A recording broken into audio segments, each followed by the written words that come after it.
আমি তোমাদের সাথে নাগামরিচ আচার রেসিপিটা শেয়ার করছি। হ্যালো এভরিওয়ান, কেমন আছো? আশা করি সকলে অনেক অনেক ভালো আছো। এবং আমার গাছের মরিচ এগুলো, তো মরিচগুলো দেখতে কতটা সুন্দর লাগছে বলো তো। তা আমি এই আচার রেসিপিটা তৈরি করার জন্য যে উপকরণগুলো লাগবে সবগুলো একসাথে আমি গুছিয়ে নিয়ে রেখেছি এখানে। তো চলো প্যানে চলে যাই।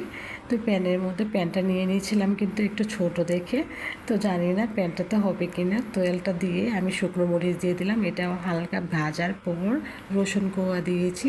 তো তেলটা মনে হচ্ছে উপরে পড়ে যাচ্ছে এরকম অবস্থা। তো দিয়ে দেবে এখন সরিষা বাটা দেওয়ার পর দেখো প্যানের তেলের অবস্থা কী অবস্থা। তো এখন আমি প্যানটা চেঞ্জ করে আরেকটা প্যানে নিয়েছি। তো এখন সরিষা বাটাটা খুব ভালো করে একটু কষিয়ে নিয়েছি, দিয়ে দিচ্ছি মরিচগুলো সবগুলো। তো দিয়ে আমি হালকাভাবে ভেজে তার মধ্যে দিয়েছি একটু মরিচের গুঁড়োটা দিচ্ছি অপশনাল, সেটা কালারের জন্য দিয়ে দিলাম তেঁতুলের কাঠ।